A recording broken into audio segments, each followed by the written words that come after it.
O Salmo 56, a partir do título, começa dizendo assim: para o mestre de música, de acordo com a melodia, uma pomba em carvalhos distantes.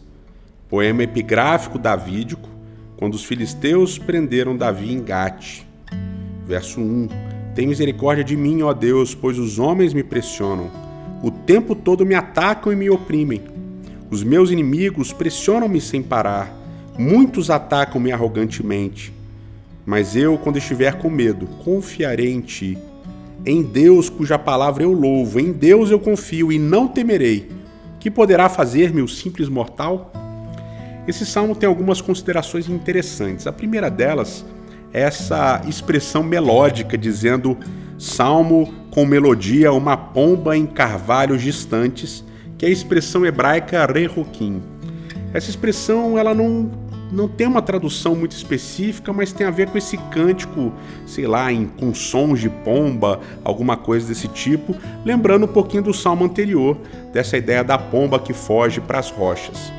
Outra coisa interessante desse salmo é que ele tem uma notação musical chamada mirtam, que alguns teólogos, alguns tradutores vão chamar de aforismas ou epígrafe. E eu acho as duas ideias um pouquinho forçadas, mas enfim, faz parte. E esse salmo ele também apresenta um contexto histórico específico, principalmente para essas palavras de Davi, de que ele está sendo perseguido o tempo todo. Bom, a ideia é justamente de relacionar esse texto aqui com o momento em que ele foi perseguido e até preso na cidade de Gate, na região de Gate, pelos filisteus. Davi, depois da revolta de Absalão acaba morrendo e Davi retoma o trono, ele sofre outra tentativa de golpe, agora por Sebá. Davi sobrevive a essa tentativa de golpe, ele tenta unificar novamente Israel, mas Davi já está envelhecendo, as coisas que Davi fez ao longo da vida agora realmente estão conspirando contra ele. Tem fome na terra, um momento de 3 anos de fome, e aí Davi então acaba matando alguns dos descendentes de Saul para fazer paz com os gibeonitas. E aí depois de todo esse contexto, lá na segunda parte do livro de Samuel, no capítulo 21, Davi vai para uma série de batalhas contra os filisteus na região de Gate.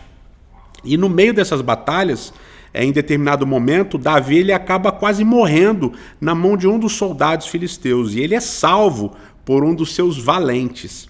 E nesse processo, os valentes se reúnem ali e decidem que Davi não vai mais sair para nenhuma das guerras, para, segundo as palavras deles, a luz de Israel não se apague. E aí é muito interessante, né, a dificuldade que um guerreiro como Davi tem diante de tantas e tantas batalhas. Ele agora começa a perder o vigor como um guerreiro e ele não sabe exatamente a hora de se aposentar, vamos dizer assim. Muitas vezes com a gente é assim também, a gente não sabe a hora de parar, de dar aquela descansada, de desligar um pouco das coisas. Parece que a gente liga no automático, a gente vai vivendo, a gente vai atropelando a nossa própria vida, a nossa própria saúde e ignorando os momentos que a gente precisa descansar.